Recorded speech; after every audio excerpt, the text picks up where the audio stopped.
جو شخص کوئی مسجد بنائے جس سے مقصود اللہ کو خوش کرنا ہو اور کوئی بری غرض نہ ہو، اللہ اس کے لیے اس کی مثل اس کا گھر جنت میں بنا دے گا۔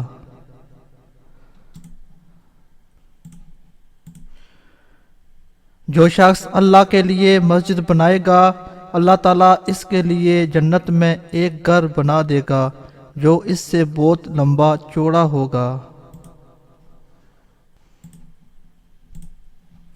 جو شخص عبادت کے لیے حلال مال سے کوئی عمارت یعنی مسجد بنائے، اللہ تعالیٰ اس کے لیے جنت میں موتی اور یاقوت کا گھر بنا دے گا۔ مسجد سے کوڑا کباڑ نکالنا بڑی آنکھوں والی حوروں کا مہر ہے۔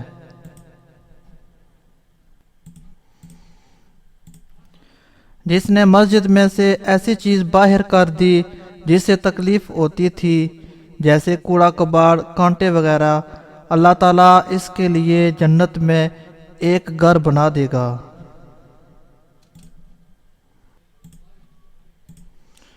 رسول اللہ صلی اللہ علیہ وسلم نے صحابہ کرام رضوان اللہ تعالی عنہما کو محلہ محلہ میں مسجدیں بنانے کا حکم دیا۔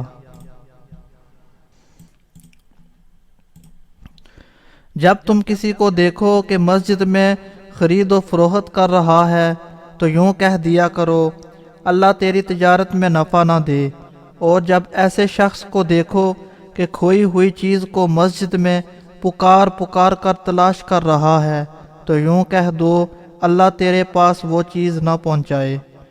ایک اور روایت میں ہے کہ مسجدیں ان کاموں کے لیے نہیں بنی۔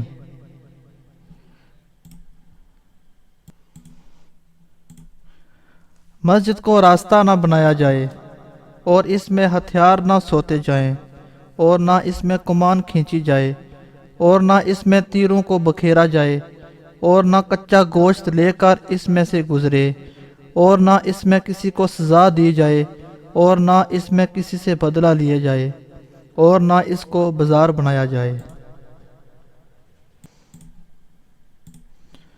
عنقریب آخر زمانہ میں ایسے لوگ ہوں گے جن کی باتیں مسجدوں میں ہوا کریں گی، اللہ تعالیٰ کو ان لوگوں کی کچھ پرواہ نہ ہوگی، یعنی اللہ ان سے خوش ہرگز نہ ہوگا۔